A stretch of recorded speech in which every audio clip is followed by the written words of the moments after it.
Good morning, everyone. So hope midterm 3 went well for everybody. We were chit-chatting. I don't know if you guys were hearing some of the chit-chat, but the exam averages are about 68% in that kind of range for the class.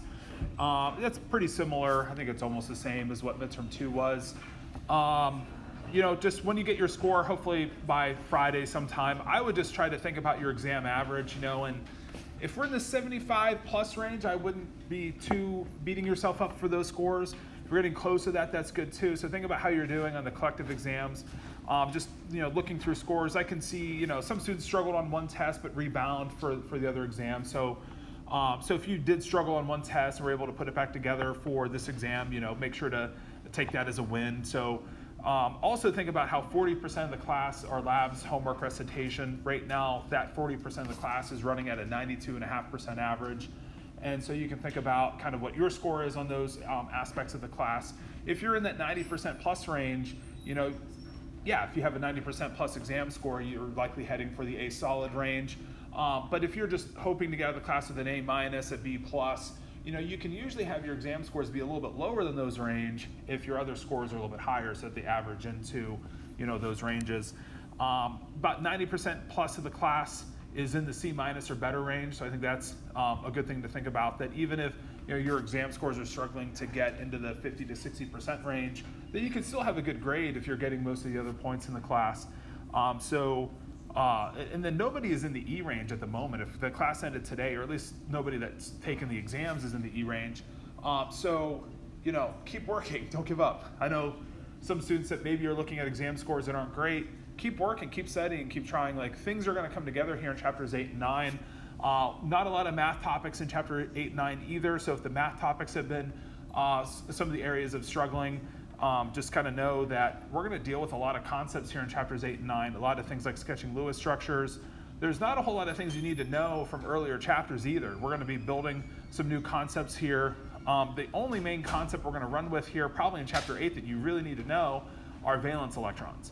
And we're going to be primarily talking about main group elements like the S block and the P block elements. So valence counts are pretty easy, that the lithium group's 1, beryllium's group's 2, boron's 3. So the valence count's pretty straightforward. If that's the only thing we need to know from earlier chapters, I think we have a good chance to kind of hit the ground running here on the new chapter 8 into chapter 9 and have a chance to rebound or just continue strong into midterm 4 and then into our final exam. We still have half the exam points in play. So we've given 30% of the exam points for midterms 1, 2, and 3, 10% for midterm 4, 20% for the final. So we still have just as many points to earn on the exams as we've given already. So plenty of room for scores to change, hopefully in the positive direction as we continue in the course. So I don't think there's any reason anybody needs to be running for the fences here. Keep trying, keep working, and I think we can get through the class successfully. So chapter 6 through 9 is kind of a unit of the electron properties. Chapter 6, the properties of the nucleus in chapter 7. The thing to me that's interesting in chapter 6 is as you're sketching electron configurations, you may not have thought there's anything different from a 2s1 from a 2s2 from a 2s1, 2p1, but you see once you look at effective nuclear charge, as soon as you look at left to right trends, we have a very big difference in properties based on that electron configuration as we think of the nuclear properties. So the role the nucleus plays in the properties of an atom is very important. We tend to see the elements on the periphery of the periodic table forming ionic compounds. You probably get a good sense of why that is now, because ionization energies are low for the elements on the left side. Electron affinities are more favorable for the elements on the right side. So those are the elements that are well suited for sharing electrons through donation, through one atom losing electrons, another atom gaining electrons. And then we're going to see in this chapter, when we get into Lewis structures, that the atoms in the middle of the periodic table can obtain some kind of stability, more stability than they would have as pure atoms, by sharing their electrons through covalent bonding. So we're going to talk about bonding trends here in chapter 8. And then when we get into chapter 9, later, we're going to talk about some three-dimensional shapes, how these sort of molecules look in terms of their three-dimensional appearance. It's really the three-dimensional shape that can give a molecule a lot of its properties that we might be interested in starting to talk about here in chapter 9, like things like polarity. Polarity is a very big property because it kind of tells you if a molecule has a built-in charge.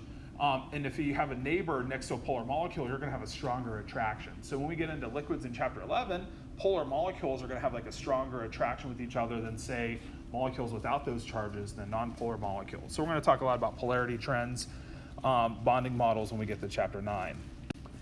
Okay, so here in chapter 8, we're going to be discussing things like Lewis symbols, the octet rule. The octet rule, you probably have seen this. It's the idea that if you think of like a Lewis dot diagram of something like oxygen, you might have your Lewis diagram for oxygen show something like a 2s2, 2p4 configuration, because that's oxygen's outer valence electrons.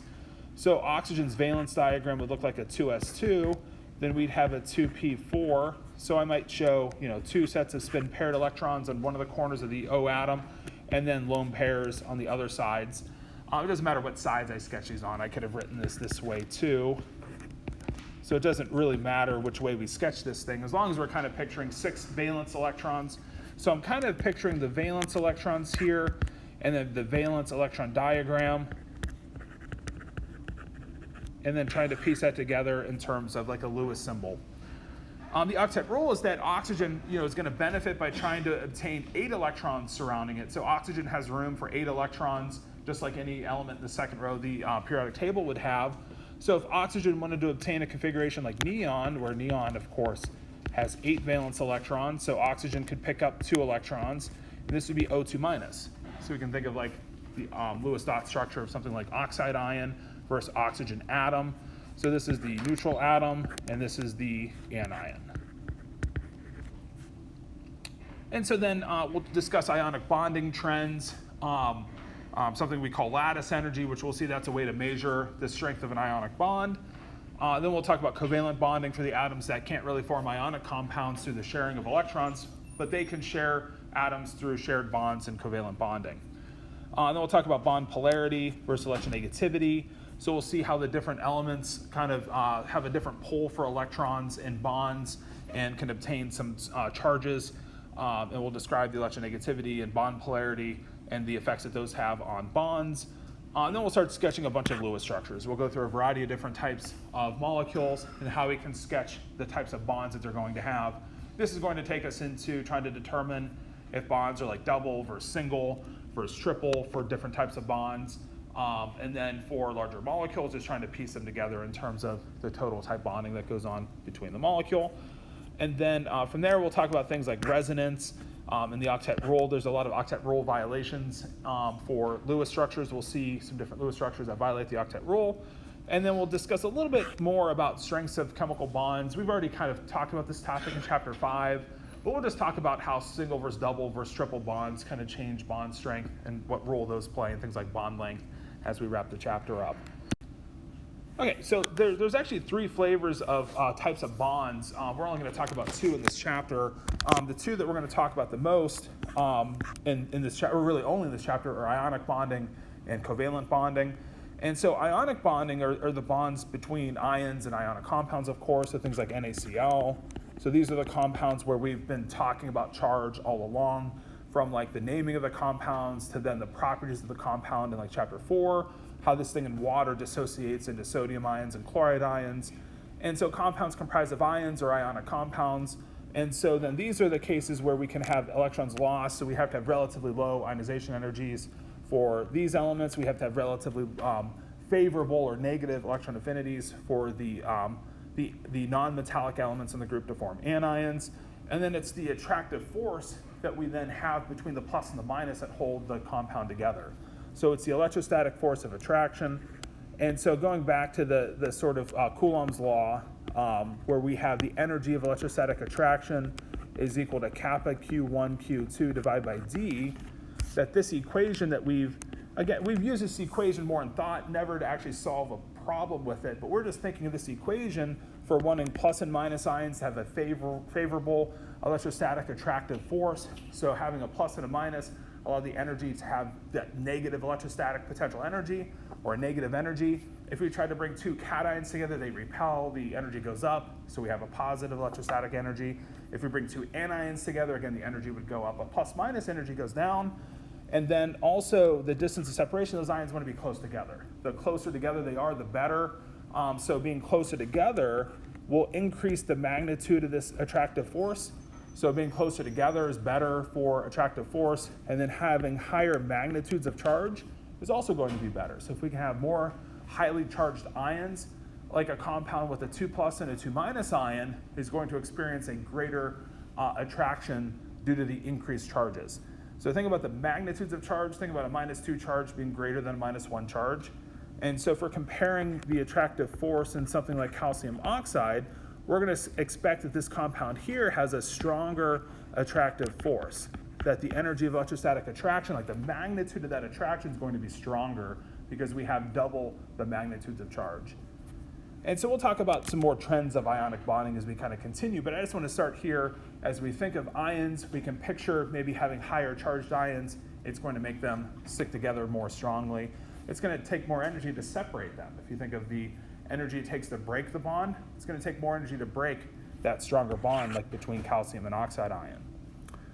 Now for water, what's the problem with water? Why would water not be an ionic compound like NaCl is? So why do we not form H plus and then O2 minus? Like, what's so bad about this in terms of a structure for water?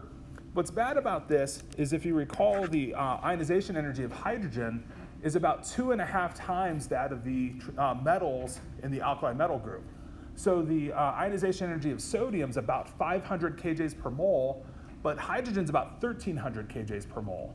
That electron just isn't coming off the atom. And now why might it be so high? Well, the electron for hydrogen is so close to the nucleus. So think about how you go from the Bohr model, n equals 1 to 2. The n equals 2 of lithium is so far away that it makes it that much more easy to remove. And that completely changes the properties of lithium into behaving like a metal and being a solid metal at room temperature, where hydrogen keeps that electron. It only wants to share that with one other atom, like to make maybe an H2 bond, or share it with an oxygen atom to make the water molecule. So we can't ionize the electron. We can't remove that electron from hydrogen very easily. And so then we instead have to share the electron with water, and we share another electron with another hydrogen with water. So one of the pictures for water could be that you have something that looks like this, the same dot structure you had for water, where water also needs 2 electrons to kind of obtain its count of electrons that makes it the most stable. Another way of thinking it is it has room for one more electron, but really not any more than one electron on one face and then another on the other. And so this gives water a total of 8 electrons surrounding it. So if you count all the shared electrons, second row elements, we're going to see this for sure, second row elements cannot expand their octets. So we can't have more than 8 electrons surrounding an atom. Now if you think about why might that be the case, well, where would we put the electrons? We'd have to put the electrons in some bigger, like 3s orbital. We've already filled the n equals 2. We filled the 2s and the 2p set of orbitals with electrons here in water. There's nowhere else to put electrons. It's the same problem with like neon absorbing an electron to go to neon minus. Why that was so unfavorable? So unfavorable, we don't even have a measure on how much energy that would take, because it's just unfavorable, it doesn't happen. And so same thing with water here. So water is going to form with these 2 bonds, and that's it. So we get H2O. And then hydrogen never bridges. Like hydrogen's never bridging between 2 different atoms because it only has that 1 electron to share. So it can only share it with one other atom at a time. And so we get 1 bond here and 1 bond here for water. And so now this is just the picture of shared electron bonding. As we continue, we're going to see that it's not an equal sharing, that oxygen is still relatively small and has that high effective nuclear charge. We're going to see that water is going to try to pull those electron pairs closer towards itself. And so oxygen is going to develop a little bit of a negative charge, and the hydrogens are going to develop a little bit of a positive charge. And these charges are going to be really important because they make water then, because it has these charges, and also it has these charges such that the water has what we call a net dipole moment. We'll talk about that later. But water ends up having a strong attraction with itself and forms something we call, you've probably heard of hydrogen bonds. So we get hydrogen bonding in water, and that's what holds the water molecules together. So we form a weaker type of bonding between the oxygen and the hydrogen atoms. Covalent bonding is generally weaker than the ionic bonding is. The plus minus charges, like this bonding in NaCl and calcium oxide, that's a really strong bond. Those compounds have melting points, usually well above 500 degrees C, so really high melting points. Melting point of water is 0 degrees C, but it's also not minus 200 degrees C. If you look at things like oxygen, O2, nitrogen, N2, their melting points and boiling points are well below room temperature because they don't have these built-in charges and this built-in attractive force with them like water does. So water, while it forms a weaker type of bond, it's going to have an important property that allows it to have a strong attraction with itself so that it can exist as a liquid at room temperature. Okay, so water has these shared bonds, covalent bonds, so we call this type of bonding here where the electrons are being shared between the two atoms simultaneously. We call that covalent bonding. You probably heard the word before. And so this is kind of two types of bonding, shared electron bonding, covalent bonding, and then we have the permanent loss of an electron. So we've lost an electron off of sodium. Sodium should have an electron. If you think of sodium, it has this type of structure here. Chlorine atom would have this type of structure, but sodium just permanently loses that electron to chlorine to make the ion. So we have the permanent loss, like the unequal sharing, as unequal sharing of electrons as you could have, the permanent donation and accepting of electrons is ionic bonding. So you can kind of see the no sharing of electrons is ionic bonding, and then the sharing of electrons is covalent bonding. And then what's metallic bonding? Metallic bonding is not something we talk about a whole lot, but we know that there's something that's holding iron together and block iron. If you have a chunk of sodium metal, there's something holding those atoms together. What's holding the atoms together is all the nuclei that kind of align with some type of geometry, and then all their valence electrons almost like swimming around each other in what sometimes is called a sea of valence electrons. So you have, think of iron with 8 valence electrons per atom. So you have iron with a bunch of valence electrons, you have a neighboring iron with a bunch of valence electrons, and all those electrons are just kind of you can't even tell which atom those electrons belong to. They're just all kind of hanging out near each other, such that if you put a negative charge on the iron, all the electrons move away from it. You get that flow of electrons, that flow of charge very easily without resistance. So metals have that property of being able to conduct electricity. And it's because they have all these electrons that if you just put an electron near it, they respond by moving away. Put a positive charge, they all flow towards it very quickly without resistance. We talk a little bit about metallic properties in a small degree in chapter 12, but the main picture of metals is they have a lot of valence electrons that really aren't here or all here and there like ionic bonding is. They're not shared like in covalent bonding. They're just kind of all around the atoms at all times. And so we just have a lot of sea of electrons surrounding the metals where we don't even know where those electrons really belong to. And so you can easily remove an electron and have the electrons just flow to replace those. So that's probably about the extent to which we talk about metallic bonding until we come back to the topic a little bit in chapter 12. But when we get to chapter 12, I'm going to more or less just say what I just said again and not go into too much more detail into it.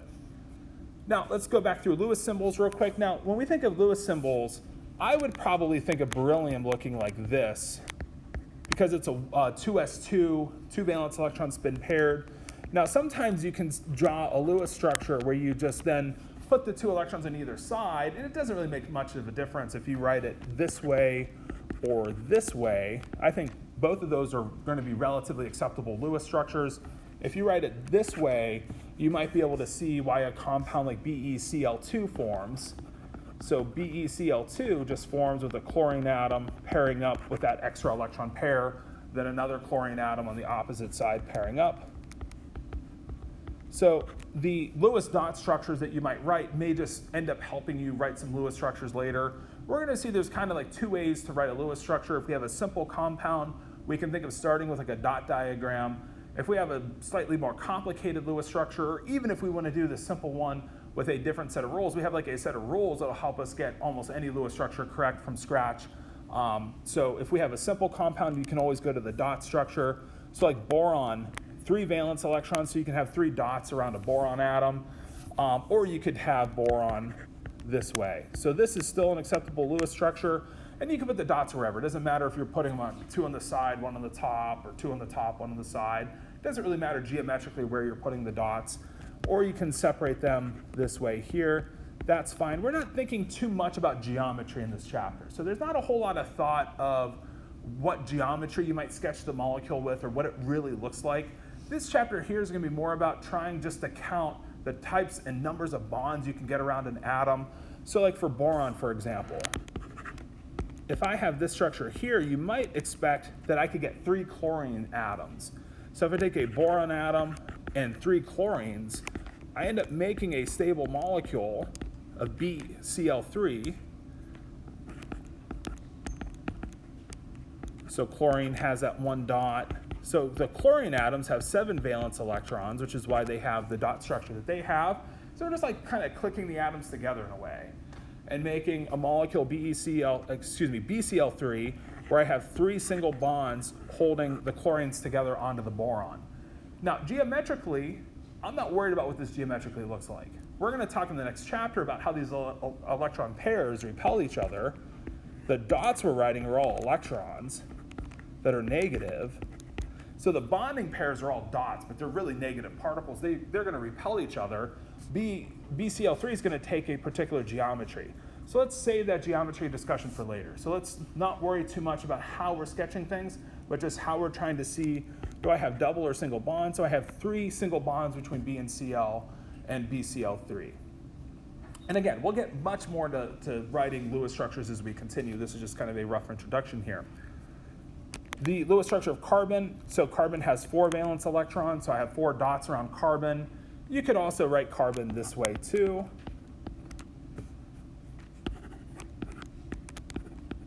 But the key for carbon is sketching 4 valence electrons. So the key here is that we're always writing the valence electrons around the atom. We're not worried about the core electrons. We're just worried about the valence electrons. So we're just coming back to a 1s2, 2s2, 2p2. So these are the 4 valence electrons. And we're just kind of sketching those as dots around the atom for the carbon Lewis dot structure.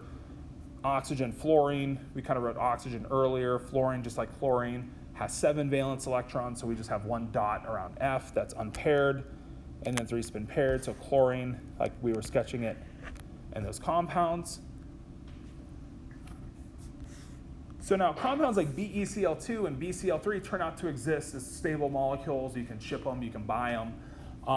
And they happen to exist where the central atoms don't have an octet of electrons. And we'll talk later about how that's perfectly fine for those molecules.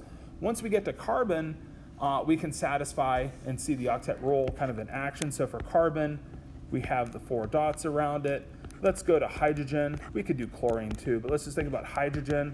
So we get that stable molecule that we know from chapter 2, CH4, we get methane. And again, geometrically, we'll talk about the structure of this molecule later. It's not going to be a flat molecule. We'll draw a lot of flat Lewis structures in chapter 8, and we'll sketch a lot of Lewis structures that look like this. This molecule will adopt a 3-dimensional geometry that we'll discuss in chapter 8. Just to kind of allude to it, it's going to look something like this. It's going to look like a tetrahedral geometry. All these bond angles here will turn out to be 109.5 degrees. And this molecule here ends up being tetrahedral. And we'll talk about why that is later. But just to kind of show you right now, molecules can have a shape that their Lewis structures aren't trying to portray. The Lewis structures is trying to get us to count, do I have single or double bonds between the C and the H? I have single, so I have 4 single bonds between carbon and hydrogen in the molecule CH4. And so now, if you're thinking of molecules like NaCl, so instead of NaCl doing this where we form some type of a shared bond, chlorine just says, how about I just take that electron off your hands? And so instead of forming the shared electron pair, chlorine just permanently takes the electrons and keeps them, and we get these plus minus ions that form, and then that electrostatic attraction that then would form between those ions once they have those charges.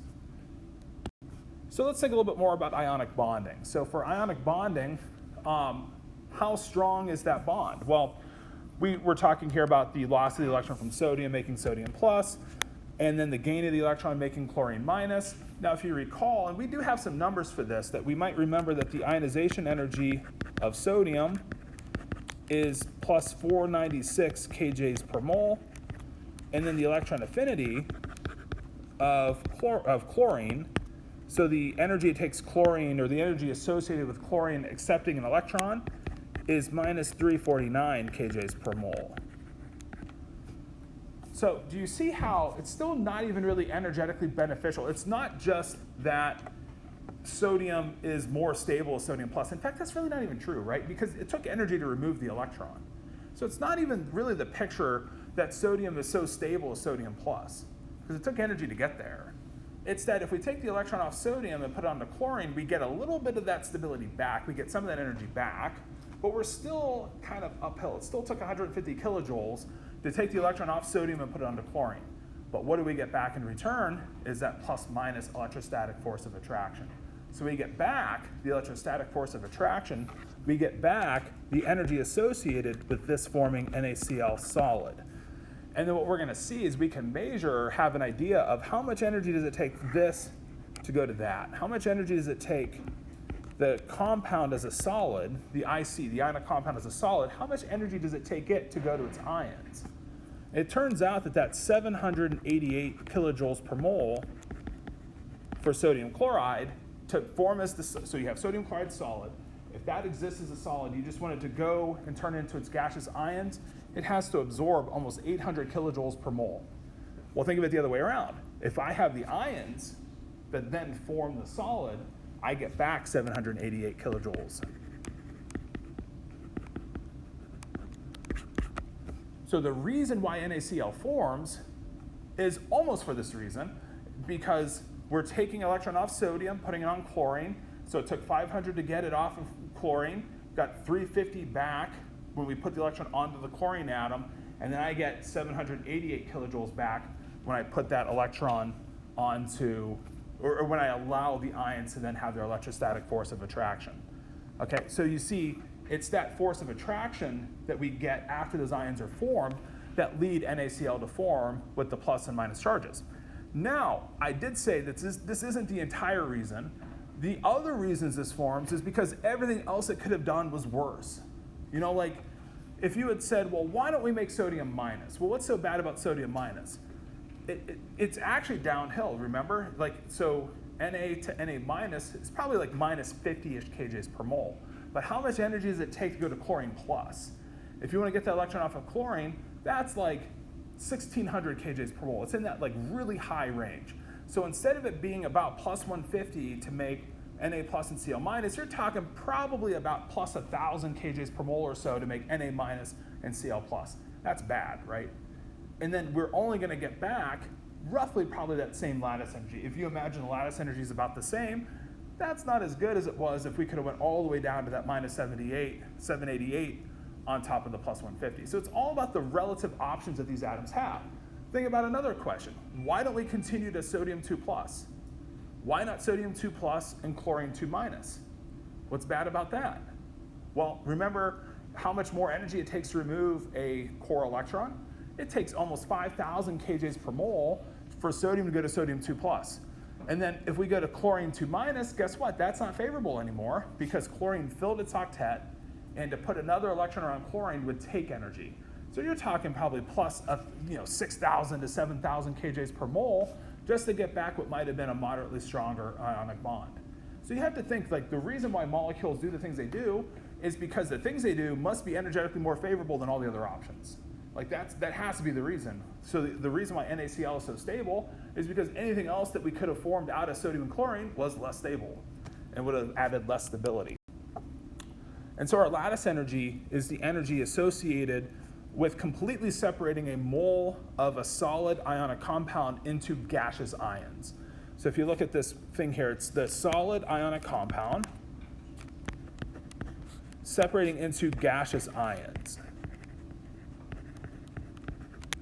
And the reason why these ions are gaseous is, well, primarily because you want to get a judge of how strong the bond is by just taking whatever the metal and non-metal is and just making them gaseous. So it's kind of like you have the ions together and then completely separate them. So you can get a measure of how strong the ionic bond is. And so what this is, it's a measure of the NaCl bond strength.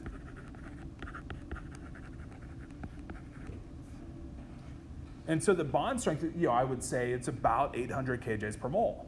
And if you go back to bond strengths from chapter 5, all of our bond strengths were in probably the range of about 150-ish kJs per mole for single bonds, up to maybe 600 kJs per mole. Some double or triple bonds get into this range, but we're going to see, or if we get really deep into that topic, you'll see that's not as strong as it appears. But the bond strengths for ionic bonds are generally a lot stronger than their counterparts on the covalent bonding side. So this is a pretty strong bond here between Na and Cl. And so this is, again, a measure of the ionic bond strength. Now you could start to think, like if we had a different compound, if we changed the compound to lithium chloride, would that take more or less energy to break apart? Or if we changed to potassium chloride, how would that affect the bond strength? And so if we're thinking lithium chloride, solid going to lithium plus as a gas, plus chloride as a gas. If we're comparing that to KCl as a solid going to K plus as a gas versus chloride as a gas, just which one of those do you think would be greater? Which one do you think takes more energy, the potassium or the lithium?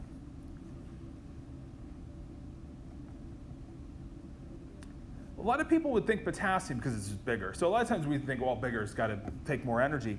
But think about what we're doing here. We're breaking the force of attraction between a plus and a minus. If I take sodium and just make it smaller, the ions get closer together.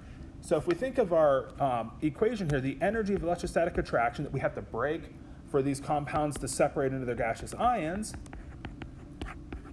the Q1, Q2 are the same. They're plus 1, minus 1. So the Qs don't change for lithium chloride to sodium chloride to potassium chloride. What changes is for lithium chloride, the distance of separation, the ions get closer because lithium's smaller.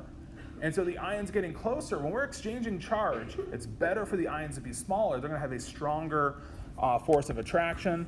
So we get a greater force of attraction for lithium chloride, meaning more energy has to be absorbed by lithium chloride. So lithium chloride is higher than sodium chloride's lattice energy. KCl is lower. The next slide has a graphical. So let's look at the next slide. I'll rearrange the slides after class. Whenever I make the video, it may be sequential in order, but I'll just have to remember to try to switch the order of these slides.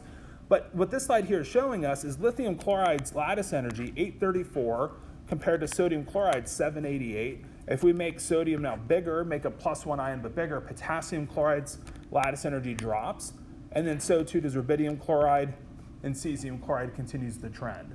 So increasing the size of ions weakens lattice energies.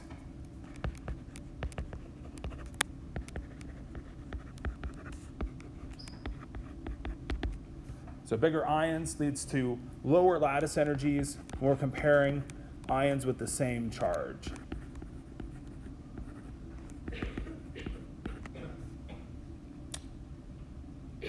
And then, of course, the trend's the same if you compare making chloride smaller to, say, fluoride. So sodium fluoride has a greater lattice energy than sodium chloride because fluoride's smaller. And so smaller ions get closer together, and then being closer together allows there to be a greater attractive force that has to be broken in order to break the bond into its gaseous ions. So gaseous ions, all these lattice energies are endothermic. That energy, the attractive force, has to be overcome in order to break these ions. So if you're thinking in terms of like a potential energy well, NaCl's here, the gaseous ions are up here. So energy has to be absorbed by the sodium chloride solid in order for those bonds to break. And so then if we make chloride bigger, bromide's lower, sodium iodide even bigger. So, I'm sorry. So circling back, like this slide here kind of shows us how these lattice energies are actually determined, because it turns out you can't just go into the lab and like blow up an ionic compound. Those compounds are so stable, there's no easy way just to turn the compound into its gaseous ions. So we indirectly study a lattice energy. This isn't something, like we used to actually walk through this diagram on how you can actually calculate a lattice energy from experimental data, but just kind of take for a minute, like that, imagine you have sodium chloride in the form of like sodium and chlorine. So you have the elements sodium and chlorine. And sodium's naturally a solid at room temperature. Chlorine's naturally Cl2 at room temperature. That's the forms that are most stable for sodium and chlorine. So if we're going to form those atoms and have them form sodium chloride, we have to have sodium turn into a gas from the solid. We have to have the gaseous sodium lose an electron. So we have to lose the electron off sodium as a gas. Our ionization energies from chapter 7 are all for gaseous ions. So when we say the ionization energy of sodium is like 496 kJ per mole, that's sodium plus as a gas being formed from sodium gas. So our ionization energy are for gaseous ions. The electron affinities are all for gaseous ions. And so then we also have to have chlorine break its bond. So the Cl2 molecule, we have half a mole of it just to give us one chlorine atom. That the half a mole of Cl2 has to break apart into a mole of chlorine atom. And then the chlorine atom can absorb the electron that was given off by sodium. This part of the picture here is where I was talking about the plus 496 versus the minus 349. And so that we're only getting back 150 when we put the electron net onto chlorine by taking the electron off of sodium. And so this difference here is about 150 kilojoules per mole. But then sodium and chlorine, they had to break bonds. We had to go from sodium solid to gas. But then we get back all of this energy here. We get back that negative lattice energy. We get back the attractive force between the plus and the minus when we bring those ions together. So the negative lattice energy is the energy that's describing the attractive force between the ions.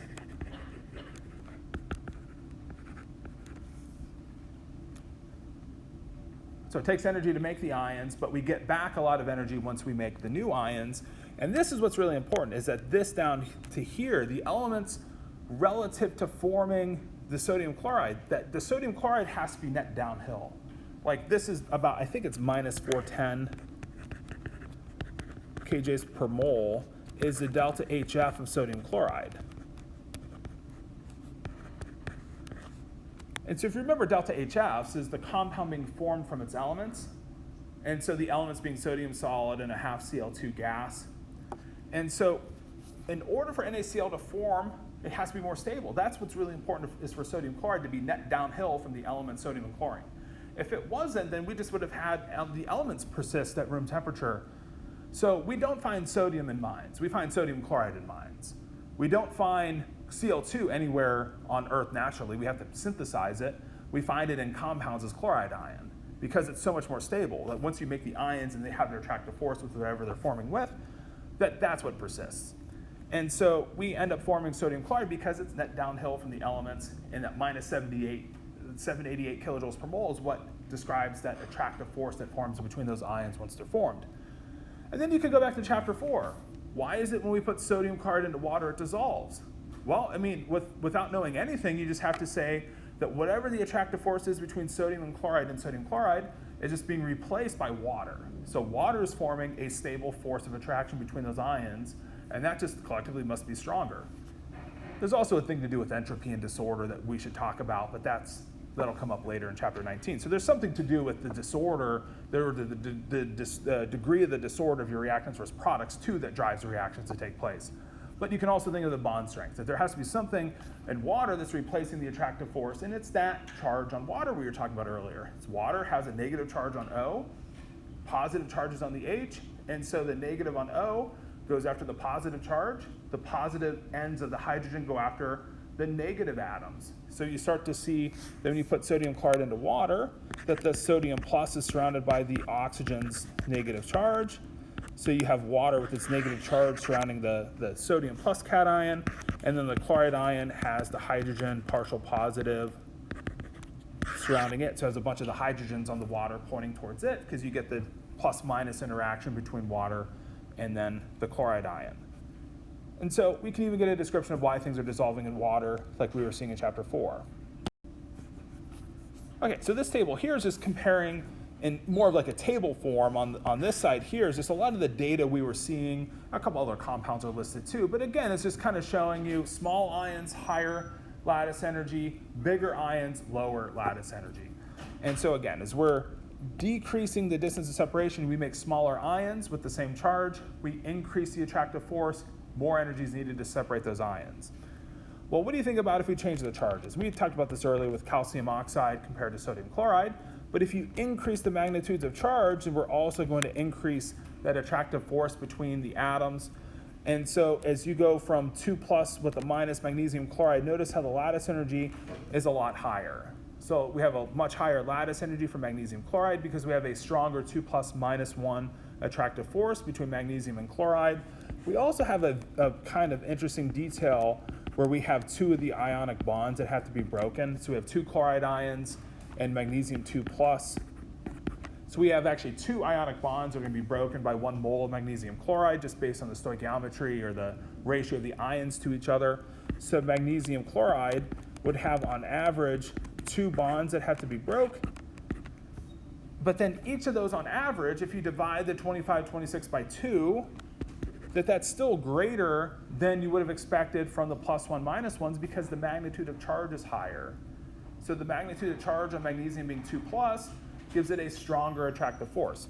So if you notice when we change the charge of the ion, if you make magnesium bigger, strontium's bigger than magnesium, you weaken that attractive force. So notice when you go from magnesium to strontium, you increase the size of the ion, you decrease the lattice energy from magnesium chloride, but still that the lattice energy is a lot higher than we saw for the +1, -1s. If you then go to the +2, -2s, we go back to only having 1 mole of the bond that's broken, but it's still a lot higher of a lattice energy because we now have a 2+, 2- ion. We have about a factor of 4 higher lattice energy by doubling both magnitudes of charge of the ions without even thinking about the difference of size. We're not comparing magnesium oxide, maybe compare it to sodium fluoride because they're in the same row of the periodic table. So where's sodium fluoride? It's here, 910 for sodium fluoride, and multiply it by about 4 because we're just doubling each of the charges. We're increasing the energy it takes to separate magnesium oxide by a lot of energy just due to the increase in the magnitudes of charge. The magnitudes of charge have a big influence on lattice energy. The change in the size of the ions has a smaller influence. So when I'm comparing compounds, if I'm looking at NAF for CaO, I know like CaO is going to be a lot higher in lattice energy just due to the charges being different. So if I make magnesium bigger to calcium, notice that the lattice energy drops just by a small amount. So what we want to kind of take note of first, if we're comparing 2 compounds and trying to predict which one has the higher lattice energy, I'm inspecting the charges first. If the charges are different for 2 compounds, the compound with the higher magnitudes of charge is always going to have the greater lattice energy. Look at scandium nitride. This is a 3+, 3-. There's not a lot of examples of real compounds that form with actual ionic bonds. This is one of them with a 3+, 3-. Look how high that lattice energy is.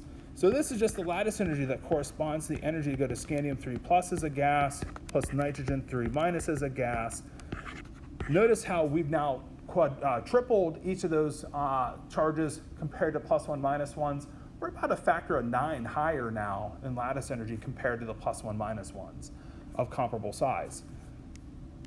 When we get to a question like this one here, if we're comparing, and this is a very common type of test question here, where we're comparing 2 different compounds and trying to figure out which one has the greatest lattice energy, that the first thing I want to do is just think of the charges.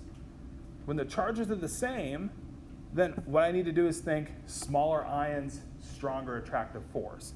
So lithium fluoride, think of it kind of looking like this, and then think of the cesium iodide kind of looking like this. And so if we have those charges now spread out, that charge that's being shared is weaker.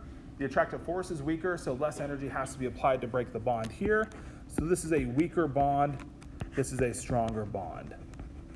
So the stronger bond takes more energy to separate. So the lithium fluoride takes a greater amount of energy to separate, therefore has the greater lattice energy.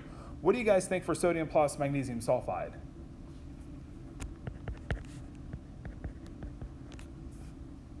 When the charges are different, I don't even need to think about size. So like when the charges are different, I'm just looking at the charges being higher, that for magnesium sulfide, it has to have a lot higher of a lattice energy. So only when the ions are the same charge do I use the size of the ions as my guidepost. And again, being smaller is better for sharing charge. Now let's think about something for a minute. Like if you look at melting points of elements, where we were just talking, like I mentioned, we're not going to talk much about metallic bonding, but there's one little detail of metallic bonding that's kind of interesting. If you look at lithium versus sodium versus potassium versus rubidium versus cesium, it's cesium that has the lowest melting point, and it's lithium that has the highest, and they just drop each successive group.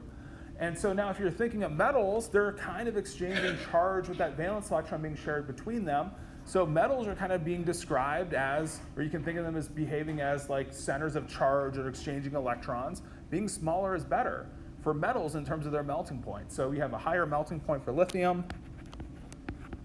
So the melting point of lithium is greater than the melting point of cesium. Cesium is actually almost a liquid at room temperature. Cesium's melting point is like 29 degrees C or 30 degrees C. So if room temperature were a little bit higher, cesium would be probably our third liquid element. I think gallium is also close in that ballpark of almost being a liquid as well. But now let's contrast that, and I think we like the halogen group. Just to contrast this, the melting point of F2, it goes the other way. It's less than the melting point of I2. And you can see this like right on the periodic table, right? Or like if you have the thought of fluorine, chlorine are gases, bromine's a liquid, I2's a solid. I2's a solid at room temperature. It must be a solid because its melting point's above room temperature. Fluorine and chlorine are gases because their melting point's below room temperature. We're getting this just from this at room temperature.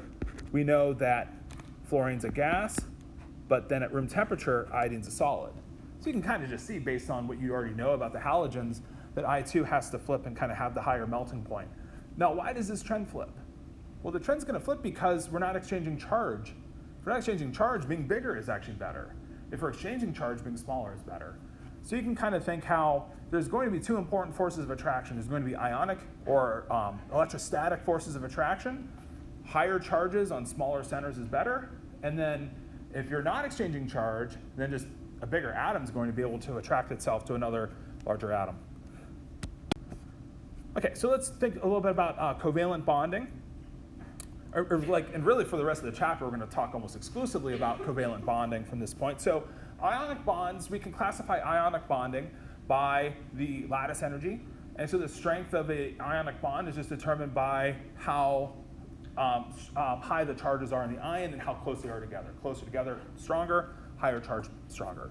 Covalent bonding, we're going to see there's all different kinds of covalent bonding. We're going to be more interested in trying to determine what forms single versus double versus triple bonds, how many bonds can fit around an atom, and then getting into chapter 9, what do these geometries look like. So we kind of start here with a picture of H2. So hydrogen's probably the simplest molecule. Technically, you might say H2 with a positive charge, some goofy molecule that you can form in some experiments is probably simpler. But H2 is our simplest, like stable, uncharged molecule where we're sharing one electron between two H atoms. And so each H atom has one valence electron that can pair up together. And so the reason why H2 would form a bond is kind of for a similar reason for what we were thinking about NaCl, where we can't go to H plus and H minus because it doesn't work, because it takes too much energy to get the electron off of H. We don't get enough energy back onto H minus. That electrostatic force of attraction must not have been enough to make up for it. So what if those electrons, we just kind of take note that each of these electrons being negative would allow them to be attracted to both nuclei. And so the electrons being negative just have that attractive force that they're going to have between the two nuclei. And then that's going to be the glue that holds the molecule together, despite the fact that the two electrons repel each other and the two nuclei repel each other. And so what ends up happening for H2, you can kind of think of like the overlapping diagram of two H atoms. We have the electron spins kind of pairing up together to make the bond. You can think of a probability distribution that being relatively close to the two nuclei, or where you're going to have the strongest probability of finding an electron. And then you can also think of having the two hydrogen atoms far separated from each other. And if you bring them closer together, their energy drops. Their energy drops until we reach the lowest energy type geometry, which happens, you don't have to memorize this, but it happens to be about 0.74 angstrom. And then if we try to put the atoms any closer together, then their nuclei start to repel each other too much. The electrons are repelling each other and the energy goes up. And so this energy goes up here because of nuclear repulsion.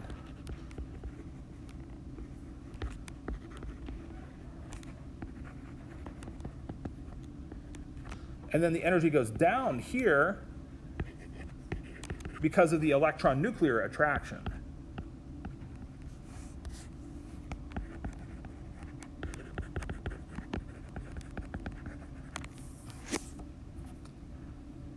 So we're dropping because the electron's attracted to the nucleus, but we can't have it go infinitely far. We can't have the nuclei just overlap each other because of their positive charges and that they repel.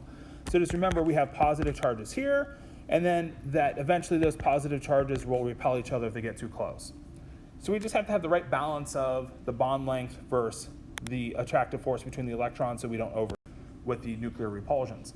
So when we're sketching Lewis structures, We can kind of think of it in a way like clicking like the bonds together. Like we can have hydrogen with one valence electron, another hydrogen, so we make a single bond between H. We can do this with chlorine. That chlorine has a lone pair, another chlorine has a lone pair, and they can pair up. And notice that hydrogen ends up with the helium count of electrons, that noble gas kind of count for its nearest noble gas. And then chlorine ends up with its noble gas count here. So this looks like neon.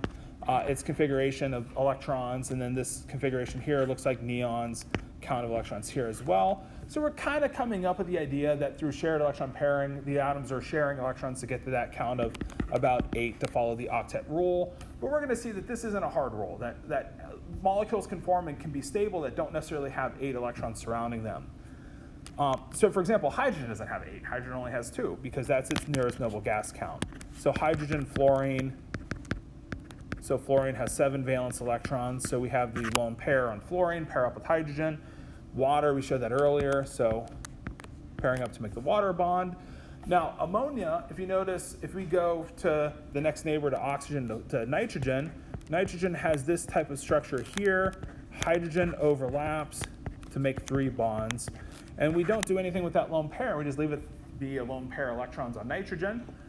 We can sort of start to calculate something we call the formal charge. Like what would the atom be on an atom if this bonding pair of electrons is exactly equally shared? If we equally share the electron pairs in the bond, then my hydrogens and my nitrogen atoms here end up being perfectly neutral in charge. So if you notice the hydrogens that have 1 electron on them, so each hydrogen has 1 electron surrounding it. It should have 1 electron surrounding it for a neutral charge. So these hydrogens are all neutral. Nitrogen should have 5 electrons surrounding it, and it does. It has a neutral charge here as well. So if you think of the formal charge on like oxygen, oxygen has 6 electrons that have a neutral charge. That looks like a neutral oxygen. We're going to define and use this idea a little bit more as we go along, but one little thing that you can see here is that in all these molecules, the formal charges of all the atoms are 0. Now, it's not always going to be the case that an atom's formal charge in a molecule, that's not always going to be 0, but you're going to see in a lot of times, in a lot of cases for a stable molecule, that the atoms are going to adopt charges that are neutral. And in a way, you can think going positive or negative is going to take something, some give and take. It's going to, if some atom's going to go positive, some other atom has to be able to go negative or vice versa. So the charges are going to have to be kind of complementary to each other if we're going to break these charges and not have them be exactly equal to 0. So if I think of the way I get this charge, it's almost like just picture that dot structure on carbon. What would its charge be? That's just a neutral carbon atom. If I just sketch this carbon here, you'd say that carbon has 4 valence electrons. How many valence electrons does carbon have with a neutral charge? So like on the periodic table, carbon has 4, and so that's how we get to neutral for 0. So you're just trying to picture the atom if you break the electron pairs in half, and then kind of look at that dot structure and tell me what the charge of the atom is. I don't think we're going to have too many examples today that kind of give us anything other than 0, but as we continue along, we'll talk about this rule. The book gives an equation. You're going to forget the equation, but it's such a simple concept. So if we're kind of pairing up the bonds between CO2, then I end up making a bond with 2 double bonds that look like this for CO2. And if we think of the charges of CO2, it's like, tell me the charge that this O atom has here. Like for formal charge, it's just like saying that simple. Like if you have oxygen that has 6 dots around it, what's the charge here? Well, that's neutral because oxygen has 6 valence electrons. That 6 valence electrons means that's a neutral oxygen atom. And so this oxygen atom here is 0. If I have carbon sketched this way in terms of a dot diagram, is that neutral or is that charged? It's just carbon with its 4 valence electrons. That's neutral. So what about nitrogen? I think this is on the previous slide and I skipped over, but nitrogen forms a triple bond because I overlap all 3 of these electrons. Why do I do this? Well, I do this because I get to satisfy now the octet rule for both atoms, so that each atom has 8 electrons surrounding it through a triple bond. And then also, if you break the bond, you have this here. What's the net charge of a nitrogen with 5 dots around it? Well, nitrogen should have 5 valence electrons. It does. This is a neutral nitrogen. So we're getting neutral nitrogen atoms. This slide here is showing us that if nitrogen were to form a different molecule where it has a single bond, that single bonds are longer than double bonds, which are longer than triple bonds. And this is just showing us that electron pairs act like glue. They're the glue that hold the nuclei together. If you add more bonding pair electrons, we shrink nuclei. We're also going to see that this bond here is stronger than the single. That is, you add more bonding pairs and shorten a bond, you strengthen it too. That's something out of the very last section of the book that we'll come across when we get to that section of the textbook. So continue into polarity of bonds when we come into class on, how day is it? On Friday. Yeah. So on Friday, we'll talk about polarity of bonds and move on from here. Have a great day, everybody. Feels like